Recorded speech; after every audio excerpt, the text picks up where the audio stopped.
이 시간 마음과 뜻과 정성을 다하여 영과 진리로 우리 하나님께 예배드리겠습니다. 그러므로 주께서 친히 징조를 너희에게 주실 것이라. 보라, 처녀가 잉태하여 아들을 낳을 것이요 그의 이름을 임마누엘이라 하리라. 하나님은 영이시니 예배하는 자가 영과 진리로 예배할지니라.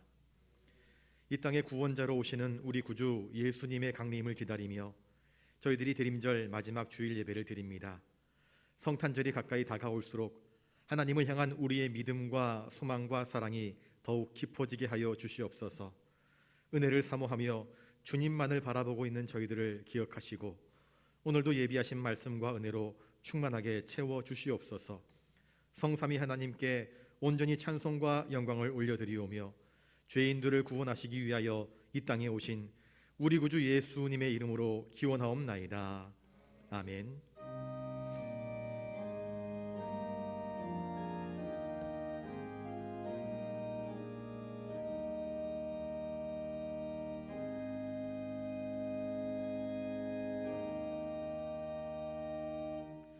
교동문 118번입니다. 나는 시온의 의가 빛같이 예루살렘의 구원이 횃불같이 나타나도록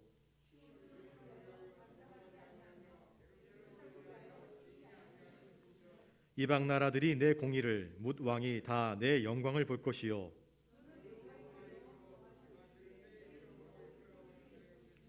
너는 또 여호와의 손의 아름다운 관 내 하나님의 손의 왕관이 될 것이라.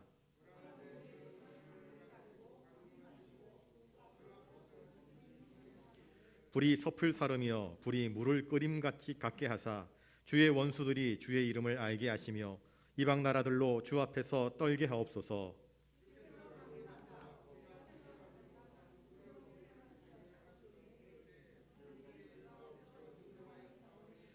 주 외에는 자기를 앙망하는 자를 위하여 이런 일을 행한 신을 옛부터 들은 자도 없고 귀로 들은 자도 없고 눈으로 본 자도 없었나이다. 아멘. 거룩하신 아버지 하나님, 주님의 탄생을 기다리며 신앙을 바르게 세워나가야 할 대림절 기간에 오히려 저희들은 주님을 기다리기보다는 세상의 일과 걱정, 근심에 빠져 불신앙적인 삶을 살았습니다. 하늘 보좌를 버리시고 이 땅에 오신 예수님의 겸손과는 너무나도 다르게 삶을 살았습니다. 예수님은 인간의 몸을 입으시기까지 낮아지시고 겸손하셨는데 우리는 하나님 앞에서 교만히 행하였고 이웃들 앞에서는 더 높아지려고만 했습니다. 예수님께서는 인간의 죄와 연약함을 감당하시려고 냄새나는 말 구유로 오셨건만 저희들은 좀 더 편한 자리와 좀 더 권세 있는 자리로 옮겨가려고 이기적인 삶을 살았습니다. 사랑과 긍휼의 주님, 대림절 네 번째 주간에 드리는 저희의 기도를 들으시고 우리의 모든 완악함과 어리석음을 용서하여 주시옵소서.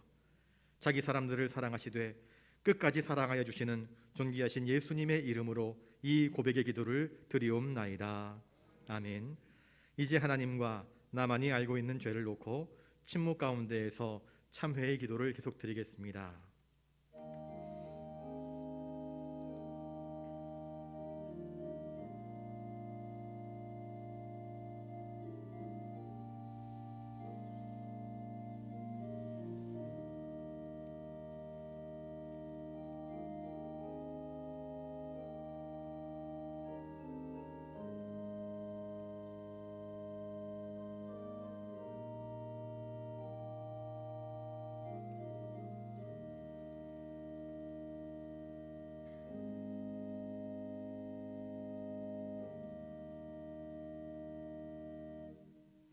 여기 우리의 죄를 용서하시는 하나님의 말씀이 있습니다.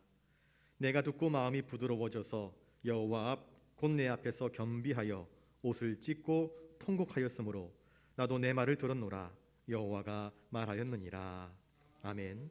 이제 사도신경으로 우리의 신앙을 고백하오니 나는 전능하신 아버지 하나님 천지의 창조주를 믿습니다. 나는 그의 유일하신 아들 우리 주 예수 그리스도를 믿습니다. 그는 성령으로 잉태되어 동정녀 마리아에게서 나시고 본디오 빌라도에게 고난을 받아 십자가에 못 박혀 죽으시고 장사된 지 사흘 만에 죽은 자 가운데서 다시 살아나셨으며 하늘에 오르시어 전능하신 아버지 하나님 우편에 앉아 계시다가 거기로부터 살아있는 자와 죽은 자를 심판하러 오십니다. 나는 성령을 믿으며 거룩한 공교회와 성도의 교제와 죄를 용서받는 것과 몸의 부활과 영생을 믿습니다. 아멘.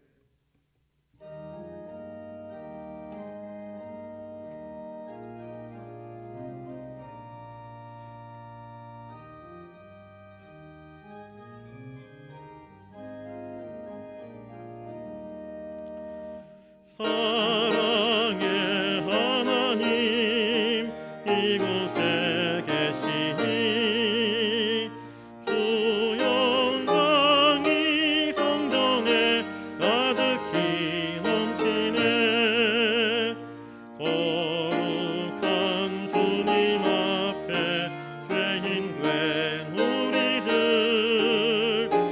건강한 마음으로 찬양합니다. 은혜의 예수님 우리 죄 인하여 속죄의 큰 사랑을 이루어 주셔서 율법의 몽해에서 해방해 주시니 복음의 자유 누림 감사합니다. 위로의 성령님 우리의 마음에 늘 함께 계시오니 큰 힘이 됩니다. 슬픔도 두려움도 넉넉히 이기니 이 세상 끝날까지 함께 하소서.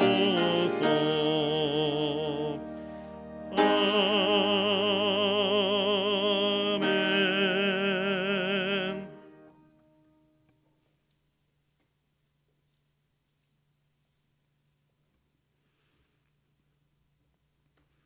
만유의 주가 되시고 만복의 근원이 되시는 여호와 하나님, 그 크신 은혜에 감사와 찬송을 돌립니다. 지난 한 주간도 이 코로나 가운데서도 우리들의 건강을 지켜주시고 오늘 복되고 거룩한 주일, 특별히 성탄을 앞둔 대림절 4번째 주일을 맞아서 은혜를 사모하는 영락의 성도들이 귀한 제단 쌓게 하시니 감사합니다.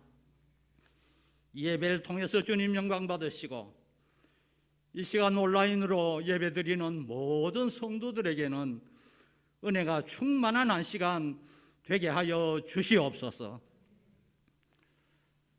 이 대림절 기간을 보내면서 우리들을 구원해 주시기 위해서 예수님 탄생하신 성탄을 기다리며 우리들의 마음속에, 우리들의 삶 속에 말씀으로 영으로 주님께서 임재하실 것을 기원하는 귀한 시간들이 되게 하여 주시옵소서. 사랑의 주, 평화의 왕으로 이 세상에 오신 예수님을 기억하면서 우리들도 사랑과 섬김과 나눔을 실천하는 이 기간들이 되게 하여 주시옵소서.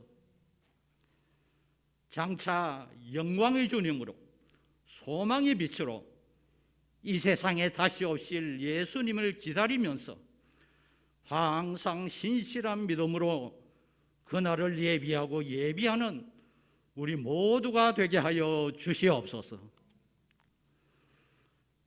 세월은 빨라서 원래 신년 예배를 드린 지가 얼마 되지 않은 것 같은데 벌써 1년이라는 긴 세월이 다 지나가고 있습니다. 지나간 날들을 돌이켜보건대 모든 일들이 하나님의 은혜와 사랑 가운데 지내왔음을 생각하며 감사를 드립니다. 특별히 원래는 코로나로 인해서 여러 가지로 어려움이 많았지만은 하나님의 인도하심과 보호하심으로 오늘에 이룰 수 있게 해주신 것을 감사드립니다. 그러나 한편 돌이켜보건대 하나님께서는 우리들에게 이렇게 귀한 은혜를 베풀어 주셨지만은 우리들은 그 은혜에 보답하지 못하고 하나님의 영광을 가리운 일이 얼마나 많았는지 자복하지 않을 수 없습니다. 이제 밝아오는 새해에는 좀 더 새로운 믿음으로, 좀 더 새로운 피조물이 되어 주님 앞으로 나아가는 우리들이 되게 하여 주시옵소서. 날마다 베풀어 주시는 하나님의 은혜에 감사하는 생활을 하며 항상 하나님께 영광 돌리기 위해서 힘쓰는 귀한 삶이 되게 하여 주시옵소서. 사랑이 많으신 하나님, 우리 교회를 사랑해 주셔서 교회 창립 70주년을 앞두게 해 주신 것을 감사드립니다. 원하옵기는 우리 교회가 항상 교회의 귀한 사명 잘 감당하며 하나님께 영광 돌리는 주의 재단 되게 해주시기를 원합니다. 성령 충만, 은혜 충만한 교회가 되게 해주시고 구원의 방주로서의 귀한 사역도 잘 감당할 수 있게 하여 주시옵소서. 성도들의 가정 주님께서 보살펴 주시고 직장과 사업처 위에도 크신 은총 나려 주셔서 항상 감사의 제목이 넘치게 해주시며 또한 연로하신 믿음의 여배들의 건강을 지켜주시고 투병 중에 있는 환우들에게는 치유의 은총 나려 주시기를 간절히 바라고 원합니다. 태국의 바타카이 교회와 인도, 필리핀, 남수단 등 모든 선교지 위에 주님께서 함께해 주셔서 그 귀한 선교 사역을 잘 감당할 수 있게 하여 주시옵소서. 우리나라의 정치, 경제, 사회, 국방 모든 면에서 더욱더 발전된 모습을 보여줄 수 있게 해주시고 특별히 우리나라의 민주주의가 더욱더 발전할 수 있도록 주님께서 인도하여 주시옵소서. 이제 하나님의 말씀을 증거하실 주의 사자에게 성령의 권능이 함께 하셔서 그 말씀을 통해서 우리 모두가 큰 은혜 받는 생명의 말씀, 능력의 말씀 되게 하여 주시옵소서. 이 모든 말씀을 사랑의 주, 평화의 왕으로 이 세상에 오신 예수님의 이름으로 간절히 기도드리옵나이다. 아멘.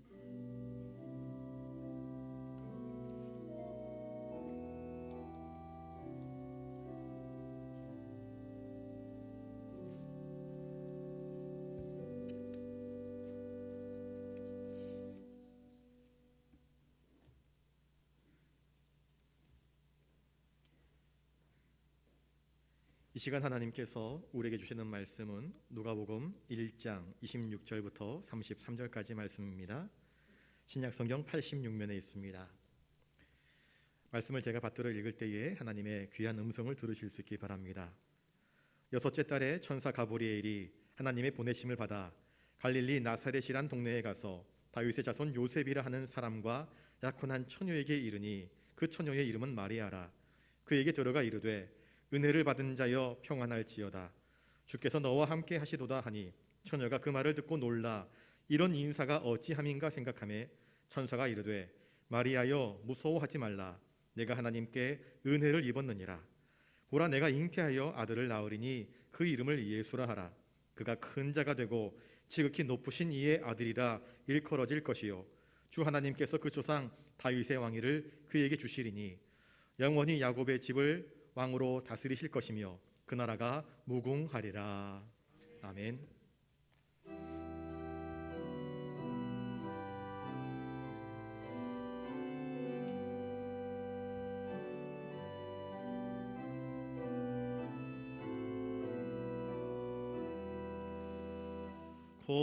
보소서 임마누엘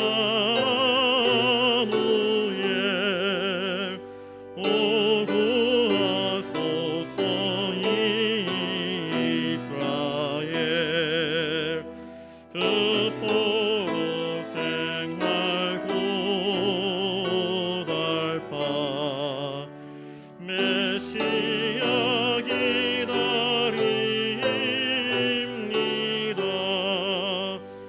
기뻐하라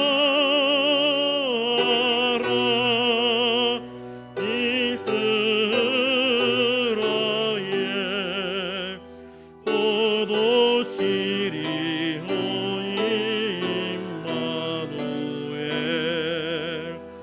곧 오소서 지혜 예수 온 만물 질서수시고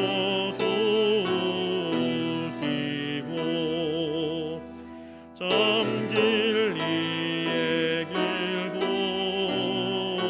보이사 갈 길을 인도하소서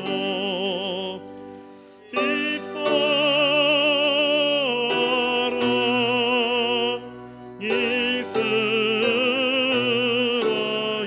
이스라엘 곧 오시리 오 임마누엘 곧 오소서 소망의 주 만 백성 한마음 이루어 시기와 분쟁 없애고 참 평화 채워주소서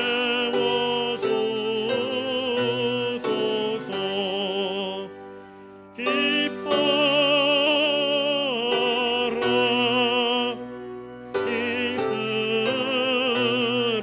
이스라엘 곧 오시리 오 임마누엘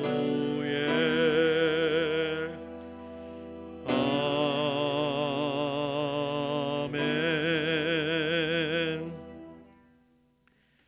이 시간 옆에 분들과 인사를 나누겠습니다. 놀라우신 하나님의 은혜에 참 감사합시다.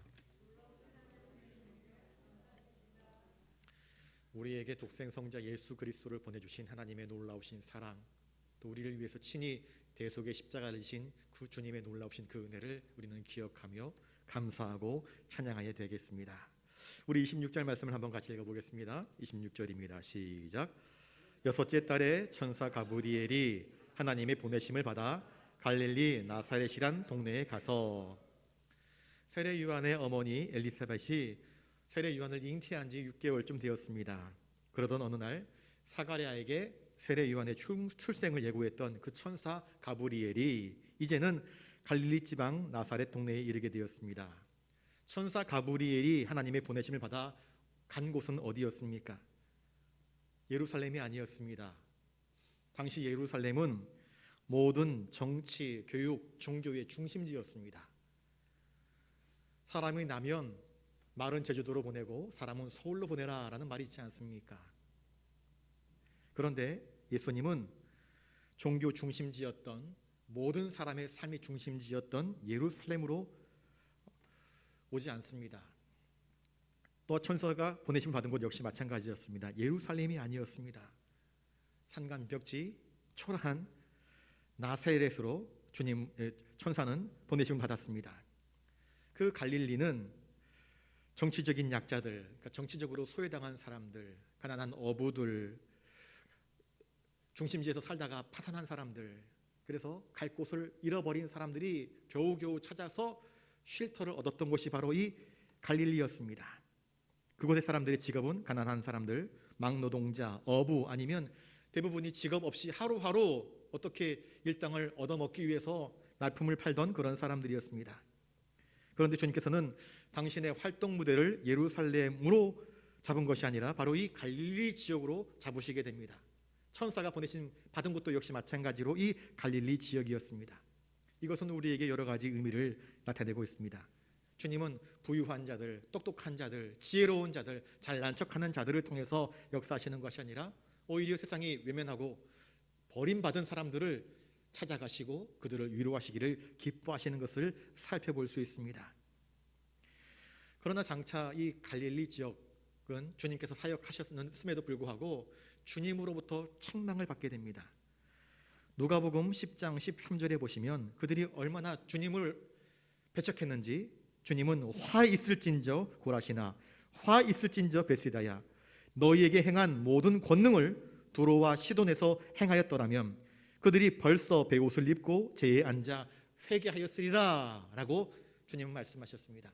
주님은 주 사역지를 갈릴리 나사렛 동네에서 사역을 하셨는데 그렇게 많은 권능을 베푸셨음에도 불구하고 이 백성들이 깨닫지 못하고 오히려 주님을 배척하였음에 주님은 이렇게 그들을 책망하였던 것을 우리에게 보여주고 있습니다. 아무튼 복음의 정신이 이 주님의 사역지와 또한 천사가 보내신 그 장소 속에 복음의 정신이 담겨져 있습니다. 주님은 말씀하시기를 내 원수를 사랑하라 말씀하십니다. 원수를 선대하는 도덕적인 차원을 뛰어넘은 나를 미워하기 때문에 너도 미워하라 하는 것이 아니라 너를 미워하기 때문에 더 사랑하고 더 많은 관심과 애정을 쏟아부으라 하는 것이 바로 이 천사의 보내심을 입은 곳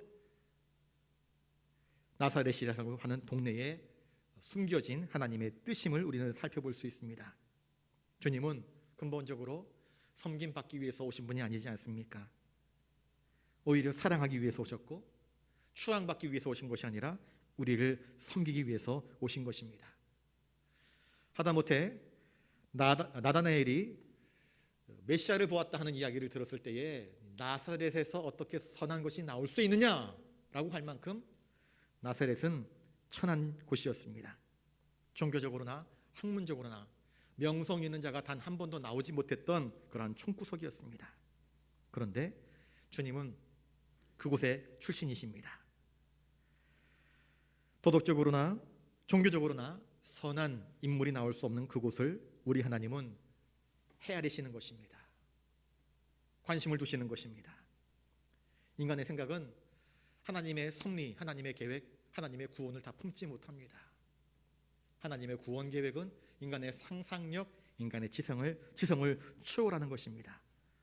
이처럼 하나님은 인간들이 상상도 할 수 없는 천박한 나사렛 동네에 그의 천사를 보내어서 마리아에게 메시아 수태고지를 일러주고 있고 또한 훗날 예수님께서 제자들을 택하여 세우신 곳들도 대부분 이 가룟 유다를 제외하고는 다 갈릴리 지역의 천한 어부들, 천한 사람들을 택하셔서 세상의 미련한 것들을 통하여서 세상에 지혜 있는 자들을 부끄럽게 하시는 하나님의 놀라우신 구원 계획을 우리에게 보여주고 계십니다. 우리 27절 말씀을 같이 한번 읽어보겠습니다. 27절입니다. 시작. 다윗의 자손 요셉이라 하는 사람과 약혼한 처녀에게 이르니 그 처녀의 이름은 마리아라. 천사 가브리엘이 하나님의 보내심을 받아 찾아간 사람은 누구였는가? 다윗의 자손이라고 하는 요셉. 요셉이 다윗의 족보를 이어받고 있었습니다. 그리고 마찬가지로 마리아 역시 이 다윗의 족보를 잇는 그런 혈통 있는 가문의 사람이었습니다.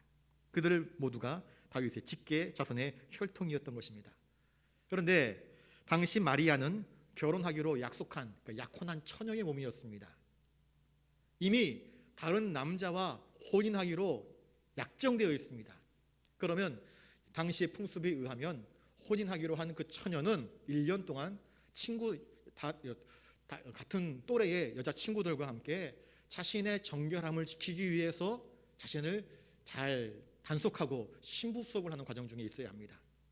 그런데 그러다가 혹시라도 이 여인이 불량한 짓을 하게 되면 그것이 발각되어지면 돌에 맞아 죽어도 아무런 할 말이 없는 그러한 입장이었습니다. 그런데 그런 그녀에게 천사가 찾아간 것입니다. 천사가 무엇이라 이야기합니까? 가브리엘이 한 말이 무엇입니까? 우리 28절을 같이 읽습니다. 시작. 그에게 들어가 이르되 은혜를 받은 자여 평안할지어다. 주께서 너와 함께 하시도다 하니. 갑자기 느닷없이 천사가 나타났습니다. 마리아는 놀라지 않을 수 없었을 것입니다. 안 그랬겠습니까?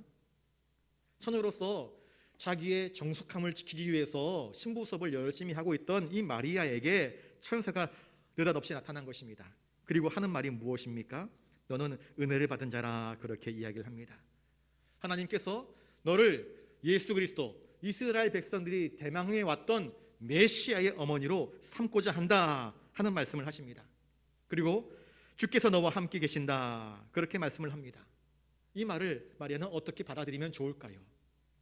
비록 이후에 있어진 일이지만 마리아는 누가복음 1장 46절부터 48절까지 이 수태고지를 받은 이후에 하나님을 찬양합니다. 내 영혼이 주를 찬양하며 내 마음이 하나님 내 구주를 기뻐하였음은 그의 여종의 비천함을 돌보셨습니다. 이제 후로는 만세의 나를 복이 있다 일컬으리다 라고 하면서 하나님을 찬양하는 모습을 우리에게 보여주고 있습니다. 지난 한 해 동안 대한민국에 여러 가지 열풍이 불었지만 그 중에 하나가 트로트 열풍이었습니다. 임영웅 씨, 모르는 사람이 없더라고요. 전국에. 어린 소년 하나가 또 나옵니다. 정동원이라고. 동네에서 얼마나 그 아이를 좋게 여겼던지 그 아이의 고향에 정동원로 해가지고 길을 하나 만들어 놨어요. 동네의 자랑이 된 것입니다. 여러분, 이스라엘 백성들이 그토록 기다려왔던 메시아 예수 그리스도, 내가 그 메시아를 낳을 수 있는 여인의 몸이라니 얼마나 선택받은 은혜입니까? 얼마나 은총받은 몸입니까? 메시아의 어머니가 된다는 것이 한 여인으로서 얼마나 측량하지 못할 은혜가 되겠습니까? 마리아는 메시아의 어머니가 된다, 그리스도의 어머니가 된다라고 하는 이야기를 천사를 통하여서 전해 듣게 되었습니다. 마리아가 입은 그 은혜는 단지 마리아 한 사람만의 기쁜 소식이 아니었습니다. 그 은혜는 마리아 혼자만의 독단적인 것이 아닙니다. 장차 나사렛 갈릴리를 비롯하여서 온 유대 사마리아 땅끝 모든 시대 모든 나라 모든 백성에게 임할 놀라운 하나님의 은혜였던 것입니다. 그 천사의 이야기를 들은 마리아는 29절 말씀을 한번 같이 읽어보겠습니다. 29절입니다. 시작. 처녀가 그 말을 듣고 놀라 이런 인사가 어찌민가 생각하며. 천사의 말을 들은 마리아의 반응은 너무나 당연한 반응이었습니다. 전혀 상상하지도 못했던 천사의 반응은 마리아에게 큰 충격과 놀람을 가져다 주었습니다. 그리고 두려웠을 것입니다. 한 번도 경험해보지 못했던 영적인 존재의 출현이었습니다. 그리고 그 천사가 전해준 말은 더욱더 충격적인 발언이었습니다. 내가 어떻게 메시아의 어미가 될 수 있는가? 나는 이미 정혼한 몸인데, 나는 사랑하는 남자와 결혼을 앞두고 있는 사람인데 도대체 이게 무슨 말인가? 놀라워합니다. 이런 인사가 어찌민가? 나는 천사의 문안을 받을 만큼 특별한 존재가 아닌데, 다른 여인들보다 뭔가 특별히 뛰어나거나 특별히 이쁘거나 은총 받을 만한 자격이 도대체 없는 사람인데 왜 나에게 이런 말씀을 할까? 하며 마리아는 생각하였다라고 기록하고 있습니다. 이런 놀라운 영광, 이런 놀라운 특전을 입게 되었으면 사람들은 떠벌리기가 쉽습니다. 나 천사를 봤다? 천사가 나에게 이런 확신을 주었다? 이런 약속을 해주었다. 내가 장차 메시아의 어미가 될 사람이라 아마 동네방네 떠들고 다녔을지 모르겠습니다. 그런데 마리아는 어떻게 합니까? 그 이야기를 듣고 깊이 생각합니다. 그는 사려 깊은 여인이었습니다. 떠들고 다니는 사람이 아니라 깊이 묵상할 줄 아는 현숙한 여인인 것을 우리에게 보여주고 있습니다. 놀란 마리아를 진정시키기 위해서 천사 가브리엘은 뭐라고 말을 합니까? 30절 말씀을 같이 한번 읽어보겠습니다. 30절입니다. 시작. 천사가 이르되 마리아여 무서워하지 말라. 내가 하나님께 은혜를 입었느니라. 여러분, 은혜가 도대체 무엇입니까? 은혜가 에베소서 2장 8절 9절 말씀에 보시면 너희가 그 은혜를 인하여 믿음으로 말미암아 구원을 얻었나니 이것이 너희에게서 난 것이 아니요 하나님의 선물이라. 여러분, 은혜란 무엇인가? 저를 따라서 한번 해볼까요? 은혜는 하나님의 선물입니다.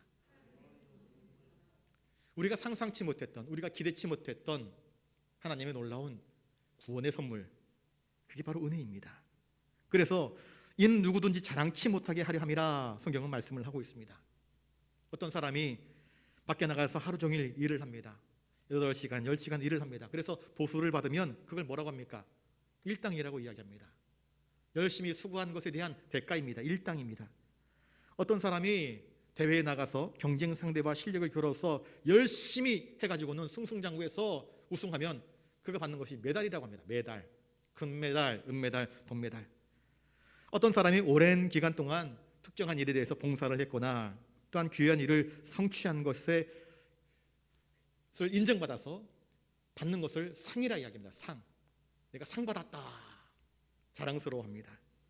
그런데 돈을 벌려고 애쓴 것도 아니고 상을 받을 자격도 없는 어떤 사람이 아무런 자격 없이 공로 없이 받는 것을 바로 은혜라 이야기합니다.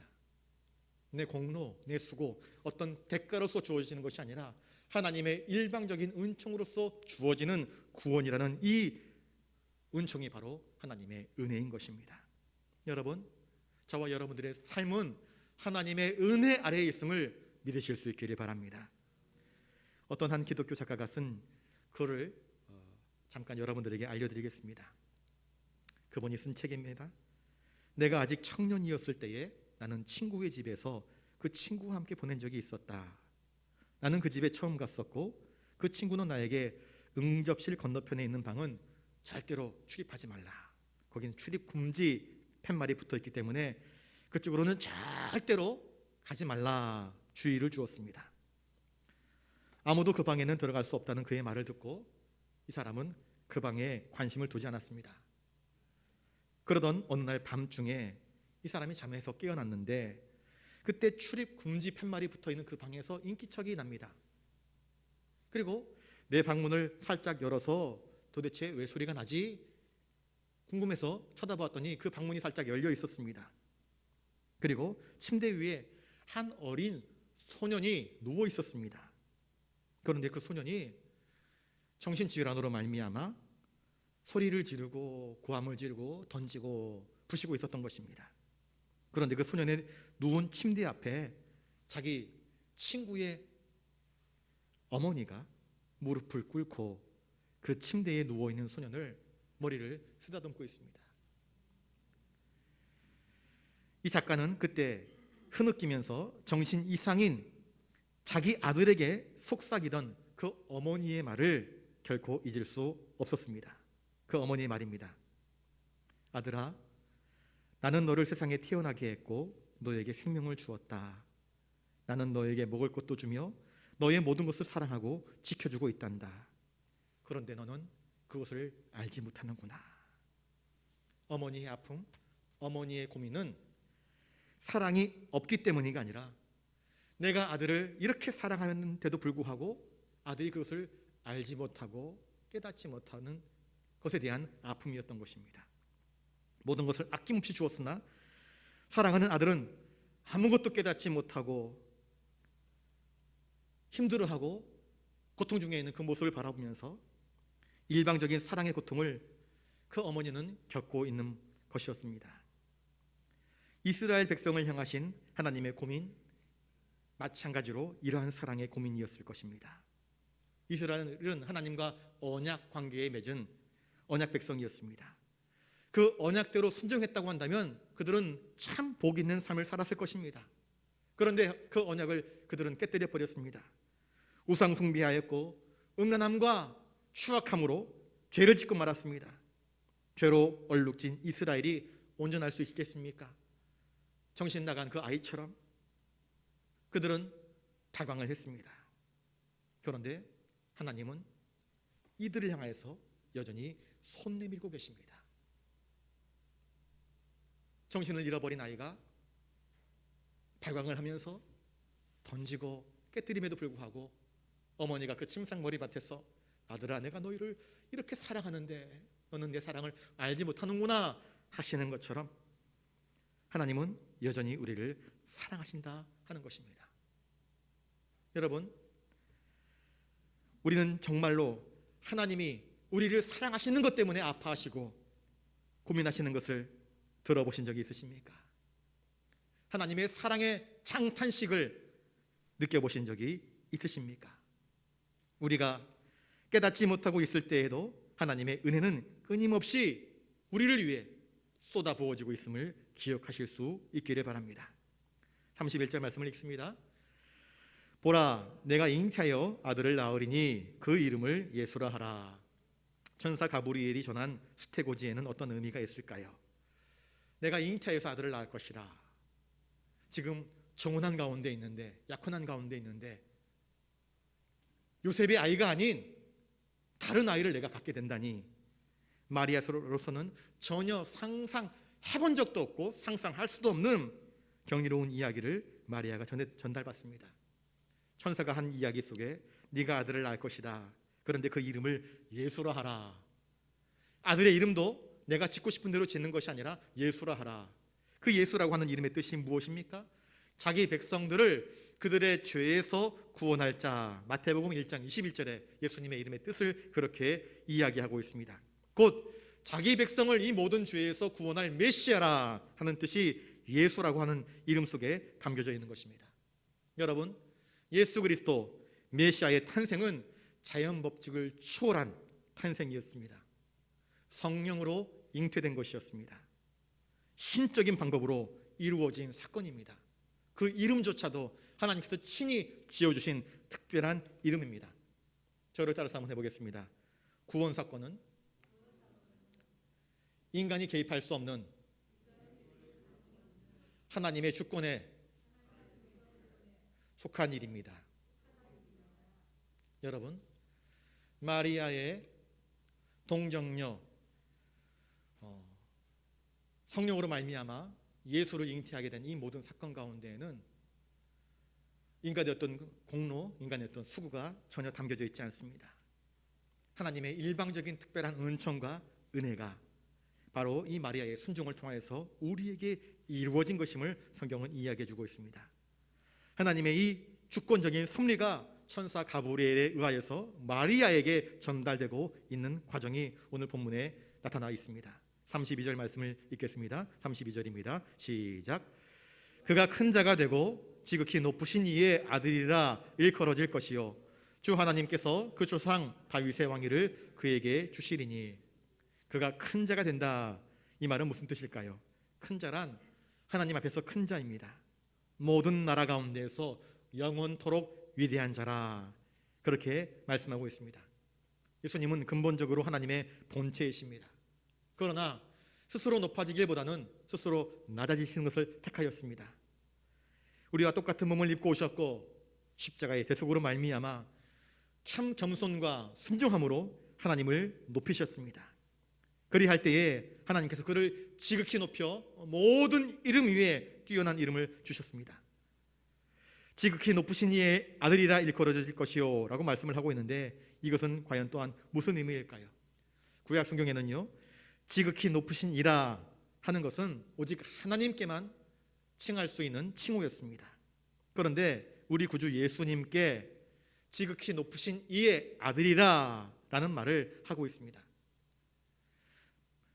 마가복음 5장 7절에 보시면 귀신들이 나옵니다. 예수님께서 이 귀신 들린 자들에게 가까이 다가갈 때에 귀신들이 예수님을 향해서 뭐라고 이야기하는가? 지극히 높으신 하나님의 아들 예수라, 그렇게 부릅니다. 귀신들도 하나님의 아들 예수이신 것을 안다 하는 것입니다. 천사는 마리아에게 이 예수님에 대해서 누가복음 1장 35절에 이렇게 부연 설명합니다. 성령이 내게 임하시고 지극히 높으신 이의 능력이 너를 덮으시리니 이러므로 나실 바 거룩한 이는 하나님의 아들이라 일컬어질 것이라, 그렇게 말씀을 하고 있습니다. 예수님은 하나님과 하나이신 분이십니다. 그런데 그가 잉태되시고 태어나시는 모든 방법, 이 과정이 결코 평범한 한 인간으로서는 경험할 수 없는 놀라운 신적인 권위 가운데서 이루어진 일이며, 모든 천사나 모든 사람들보다 지극히 높으신 이인 것을 우리에게 이렇게 말씀으로써 증명해 주고 있습니다. 또한 주 하나님께서 그 조상 다윗의 왕위를 그에게 주시리니 라고 말씀을 하고 있습니다. 그러면 그 조상 다윗의 왕이란 도대체 무엇일까?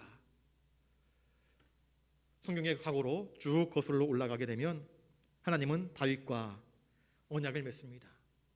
하나님은 다윗과 그 후손들이 통치할 나라가 영원히 지속될 것이고 그 위가 영원토록 견고할 것이다 라고 사무엘하 7장 11절 이하에 약속하여 주셨습니다.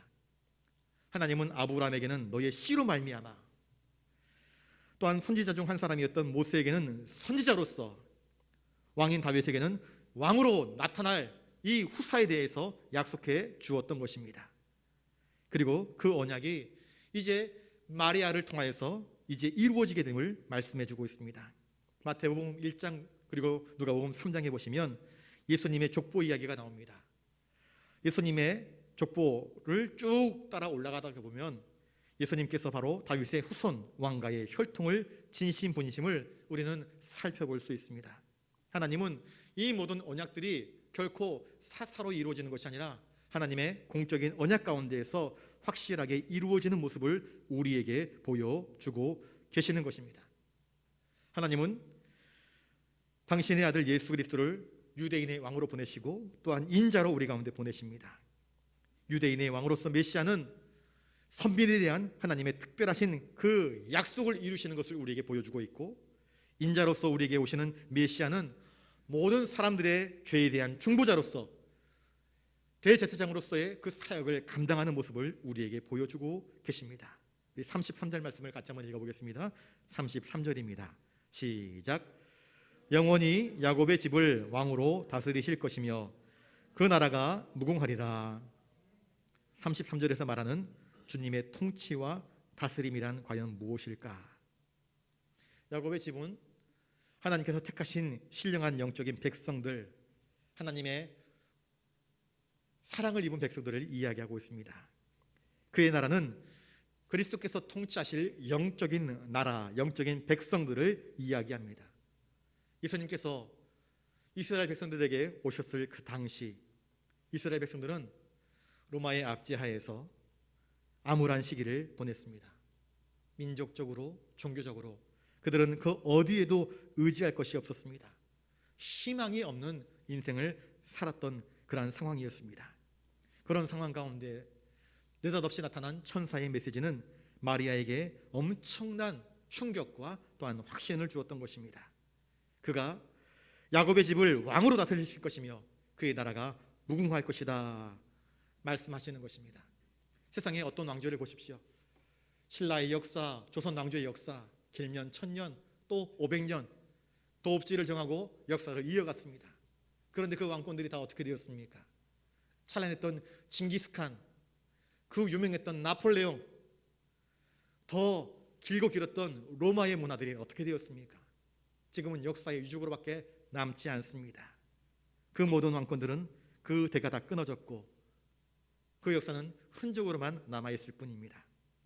그러나 우리 주님은 야곱의 집을 왕으로 다스리실 것이며 그 나라는 영원 무궁할 것임을 성경은 우리에게 선포하고 있습니다.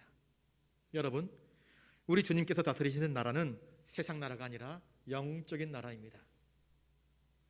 또한 주님께서 다스리시는 그 나라는 의와 공평으로 다스리는 나라입니다. 우리가 살고 있는 이 세상에서 의가 죽고 공평이 죽는 것을 바라보면서 우리는 탄식하고 속상해합니다. 그러나 주님이 다스리시는 그 나라는 정의가 살아있고 공평이 살아있는 그 나라입니다.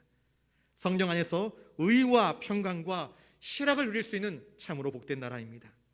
말로서 끝나는 것이 아니라 능력으로서 이루어지는 나라입니다. 사망이 없고 애통하는 것이나 곡하는 것이 없는 기쁨이 가득한 나라임을 성경은 우리에게 선포하고 있습니다. 이 모든 것을 통해서 하나님의 영광만이 가득한 나라임을 성경은 말씀하고 있습니다. 저희들 대림절을 보내고 있습니다. 대림절은 성탄 이전 4주 동안의 기간을 이야기하는데 예수 그리스도의 오심을 기다리는 절기입니다. 영어로는 애드벤트, 라틴어로는 아드벤투스라고 하는데 이것은 무엇을 향하여 적군에 나아간다라는 뜻을 가지고 있습니다. 대림절은 주님을 간절히 기다리는 절기입니다.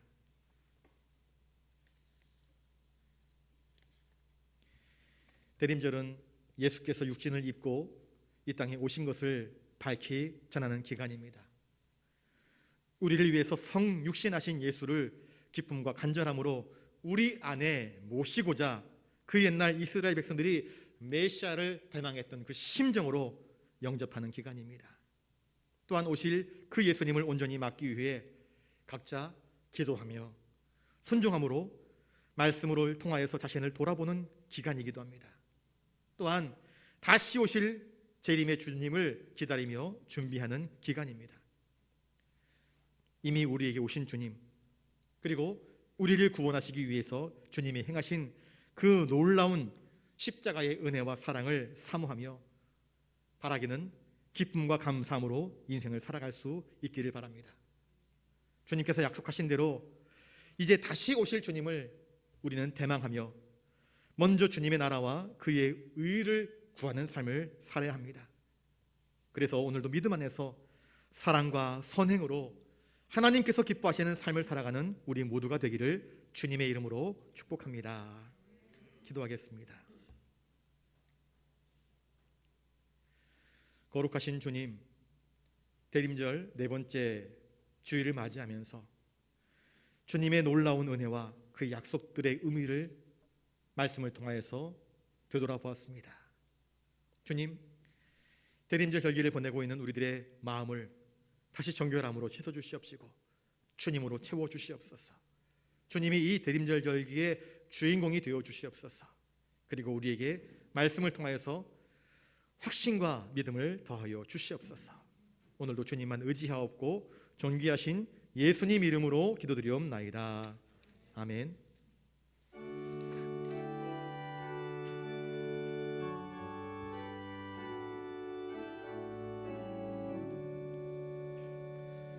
내게 있는 모든 것을 아낌없이 드리네.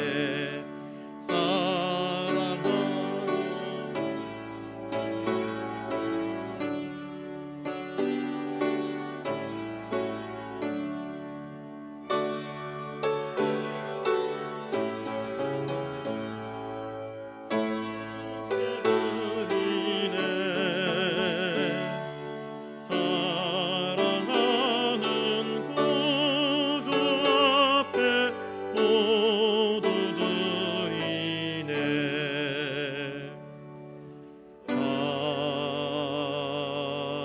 아멘. 거룩하신 주님, 참으로 감사를 드립니다. 대림절 네 번째 주일을 맞이하면서 주님께 나아올 때에 빈손으로 나오지 않고 우리의 삶의 자리에서 열심히 땀 흘려 거두어드린 그 열매에 10분의 1을 구별하여 주님의 것으로 올려드립니다. 우리의 삶의 자리에서 기도하고 간구할 때마다 들으시고 응답하시는 놀라운 구원의 사건을 경험하며 감사의 제목을 담아 주님께 올려드립니다. 부산 영락의 내일을 기대하면서 비전 예물 올려드리옵고 주님 나라의 확장을 위하여서 선교 예물로 올려드리오며 엘리베이터 헌금과 1,000번지의 헌금과 이웃사랑의 헌금으로 귀한 예물 올려드립니다.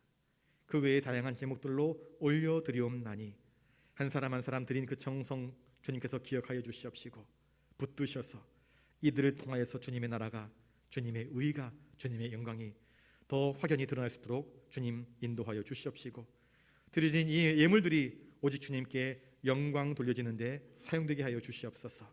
이 모든 것 주신 주님께 감사를 드리오며 존귀하신 예수님 이름으로 기도드리옵나이다. 아멘.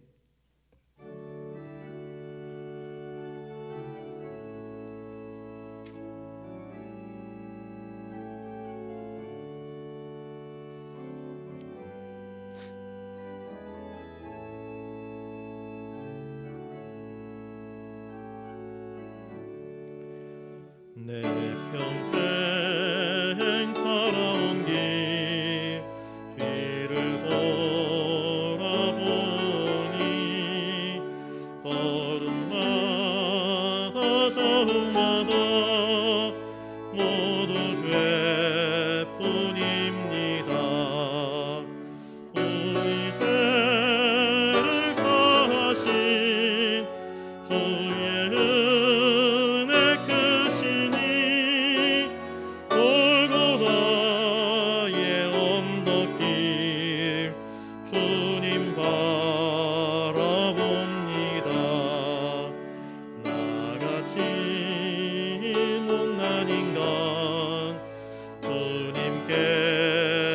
살리려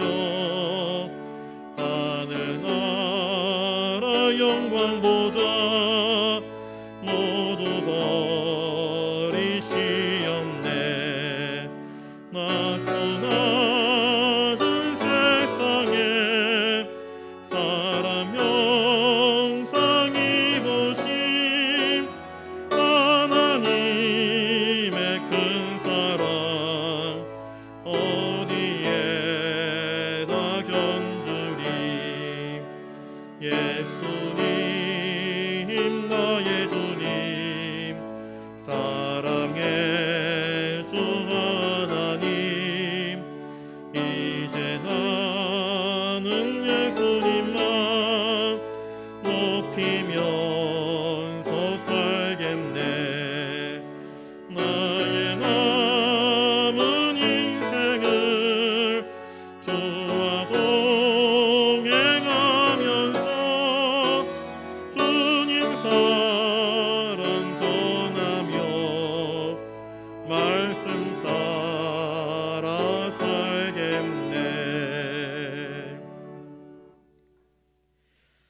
이제는 우리 구주 예수 그리스도의 은혜와 하늘 아버지의 놀라우신 사랑하심과 성령님의 감동 감화 역사 교통하심이 대림절 네 번째 주일을 보내면서 우리에게 약속하신 대로 주님을 보내주신 놀라우신 하나님의 은혜와 그 약속들을 기억하며 더욱 믿음 가운데 소망 가운데 사랑으로 살기를 다짐하는 사랑하는 부산영락교회 모든 믿음의 권속들과 영상 예배로 참여하는 모든 성도들 머리 위에 이제로부터 영원토록 함께 하옵시기를 간절히 축원하옵나이다. 아멘.